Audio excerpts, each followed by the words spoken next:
Leitores, bem-vindos a mais um episódio do canal Leitor 42. Essa semana vamos falar sobre Eu, Robô. Antes de rodar a vinheta, não esquece, já deixa aquele joinha, eu sei que você vai curtir o vídeo, esse livro tá bem bacana. Se inscreve no canal e ativa aquele sininho para receber as notificações. E outra, uma coisa que eu não peço sempre aqui, mas não sei se tá implícito, mas caso não esteja, compartilha esse vídeo, espalha com seus amigos. O canal tá crescendo bem aos pouquinhos. Obrigado por quem já está participando aqui. Espalha aí a mensagem.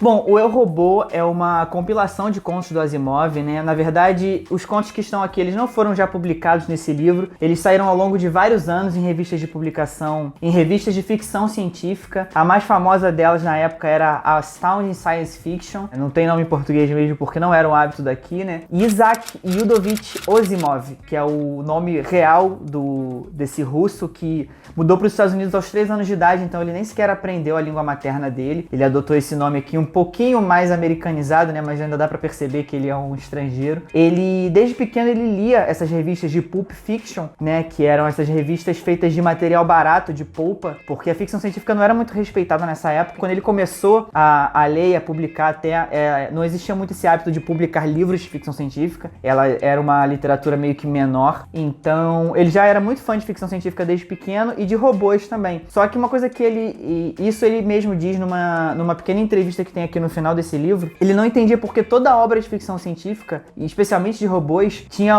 basicamente a mesma história, a criação se voltando contra o criador. O Asimov entendia que uma humanidade com inteligência suficiente para criar um robô teria a capacidade de fazê-lo de maneira segura. Inspirado por um conto que ele leu sobre um robô simpático, ele escreveu o primeiro conto dele, que é o Robbie, que é o primeiro conto desse livro também, que é sobre um robô que é como se fosse um robô de companhia de uma criança. O primeiro conto não tem nem conflito, é só a historinha fofinha desse robô. O conto nem foi publicado de primeira porque ele era muito similar ao conto que ele leu, ele teve que acabar publicando numa outra revista menor, mas ele fez um sucesso razoável na época. Ele continuou sendo publicado e principalmente continuou escrevendo histórias sobre robôs que não eram perigosos. Eventualmente, com a ajuda do principal editor dele, que era o John Campbell, se esse nome não te é estranho é porque ele escreveu alguns contos bem conhecidos. Um deles até gerou aquele filme de terror que é o Enigma de Outro Mundo, um filme de terror bem bacana, fica a dica, aliás, eu vi só, sei lá, no passado. Ele envelheceu super bem, um filme acho que da década de 80, mas está super atual. Com a ajuda dele, ele cunhou as 3 leis da robótica, que é sem dúvida o que há de mais famoso da obra dele, né? E as 3 leis são: a primeira, um robô não pode ferir um ser humano ou por omissão permitir que este seja ferido. A segunda é: um robô sempre deve obedecer a um ser humano, desde que fazendo não contraria a primeira lei. E a terceira, um robô deve sempre preservar a sua existência, desde que fazendo não entre em conflito com a primeira e a segunda lei. Essa parte no finalzinho das leis é bem importante para estabelecer essa prioridade, né, do que o robô deve fazer. A segurança dos seres humanos vem sempre em primeiro lugar. Então, mesmo que o robô esteja obedecendo humanos ou preservando a própria vida,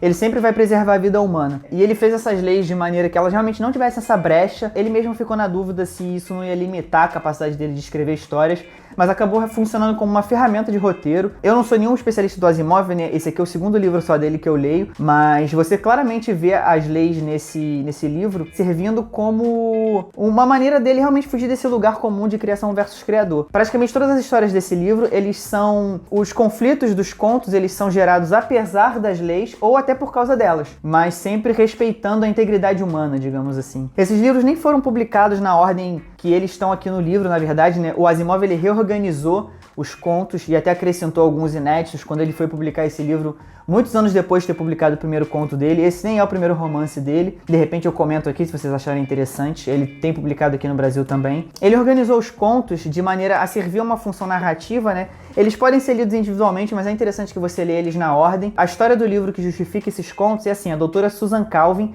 é uma robopsicóloga, não é exatamente só psicóloga de robô, ele explica a diferença no livro, mas é basicamente uma psicóloga de robôs, e ela tá dando uma entrevista pro jornal, ela já tem uma idade avançada, e nessa entrevista ela conta alguns casos em que ela participou mais ou menos ativamente, e acaba sendo esses 9 contos, e esses contos eles se passam em ordem cronológica, então a tecnologia ao longo dos contos vai aumentando, então o escopo dos contos vai aumentando também. Você começa com um problema, entre aspas, né? Como eu falei, o primeiro conto nem tem conflito praticamente, mas você começa com um problema bem local de uma família, o robô ele se perde, tudo, né? Sem entregar tanto da história, até um último conto em que ele tá lidando com uma crise, ele tem tipo um presidente mundial, esse livro ele é de 50 e pouco, agora me faltou a data exata, se eu não me engano ele foi compilado em 54, mas os contos, o Asimov publica contos desde 40, se eu não me engano. Então ele fala do futuro, assim, tipo 2000, né? Um futuro que até passou já pra gente, já tá no nosso passado, mas pra ele era um futuro distante. Então ele às vezes, ele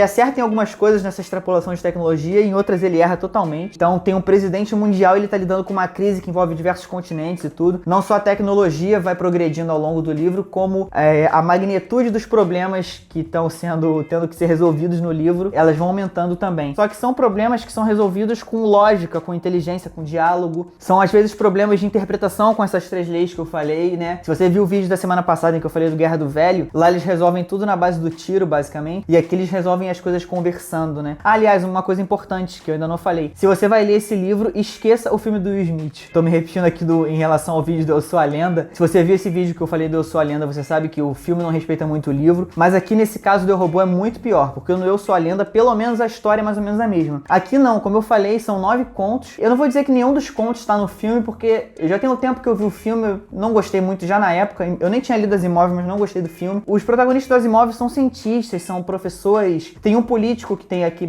uma importância em um dos contos. São pessoas, em geral, acadêmicas, sabe? Você não resolve as coisas na base da violência, que nem no filme do Will Smith. Então, se você gosta do filme, beleza, tem direito de estar errado. Mas assim, não venha para esse livro com esse filme na sua mente. Ignore ele totalmente, pelo menos para ler esse livro aqui. Eu acho que esse livro pode ser uma boa porta de entrada, até se você nunca leu ficção científica. Ele tem um pouquinho de Technobabble, e se você não sabe o que é isso, vê lá o meu vídeo do Perdido em Marte. Em geral, a tecnologia não é o principal problema, a principal questão de conflito no livro, né? Como eu falei, é um pouquinho mais de relações humanas e às vezes problemas lógicos. Não precisa achar que é uma ficção muito pesada. Eu li o primeiro Fundação também. Esse livro que tá aqui do lado é uma edição de luxo que tem a trilogia toda. Na época eu tinha ganhado só o primeiro, então eu li o primeiro Fundação também. Pode ser uma porta de entrada bacana, mas esse aqui, por serem contos, você pode ler um conto por dia, né? Um conto por final de semana, se você ler um pouquinho mais devagar. Não pesa tanto, de repente, quanto você lê um romance inteiro, né? Se você quer uma porta de entrada para ficção científica um pouco mais da mente, em contraponto ao Guerra do Velho que eu comentei na semana passada, tá aqui uma excelente recomendação. Essa edição da Aleph é de 2014, acho que eu não comentei, né? Até tem um tempo que eu não falo, porque eu não me prendo muito às edições. Quando eu falar da Fundação, eu provavelmente vou elogiar essa aqui, mas essa aqui realmente não tem nada demais, tá bonita, assim, tipo, eu acho que não tem nada de muita nota. Tem a entrevista no final com o Asimov, que eu achei bacana, isso realmente é um extra interessante. Eu acho que eu não comentei no início, ele fala de algumas outras obras dele aqui no final.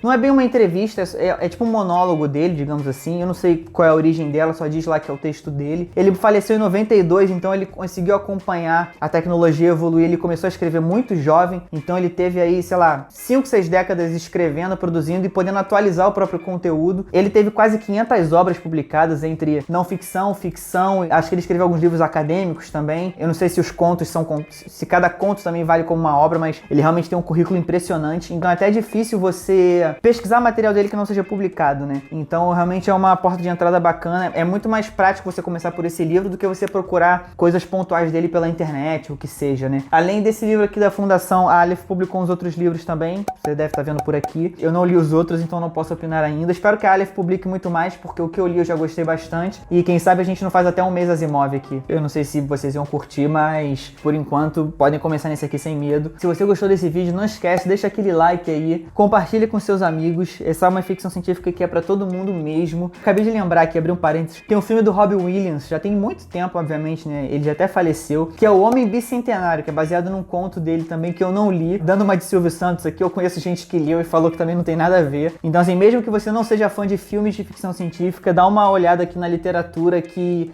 é realmente outra pegada e eu acho que você vai curtir, com certeza. Não se esquece, se inscreve no canal, clica naquele sininho pra receber as notificações e me segue lá no Instagram também, @leitor42, e a gente se vê semana que vem.